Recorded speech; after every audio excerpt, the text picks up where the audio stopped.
Hi friends, welcome to lucky Telugu vlogs. ఈరోజు నేను పొద్దున్నే లంచ్ బాక్స్లోకి ఏం చేశాను మీరే చూసేయండి. కందిపప్పు టమాటా పప్పు చేస్తాను అనమాట. కందిపప్పు వేసి దానికి కావాల్సినటువంటి వెజిటేబుల్స్ ఏంటంటే టమాటా, ఎర్రగడ్డ, పచ్చిమిర్చి వేసుకున్నాను కారంకు తగినట్టు. అందులోనే కొంచెం మెంతులు వేసుకున్నాను, చింతపండు వేసుకున్నాను, కొంచెం ఉడకడానికి ఆయిల్ కూడా వేసుకున్నాను కందిపప్పులో.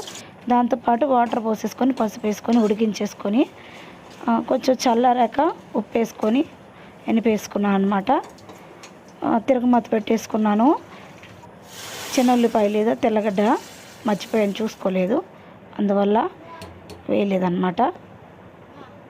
కరివేపాకు ఏంటంటే నూనెలో వేస్తే ఎగిరి పైన పడుతూ ఉంది నూనె అంతా, అందువల్ల తిరగమాతలో పప్పు ఉడుకుతుంది కదా, అందులో వేసేసుకుని అప్పుడు తిరగమాత దాంట్లో పోసేసుకున్నాను. చూడండి, వేడి వేడి అన్నము, పప్పు, ఫిష్ ఫ్రై.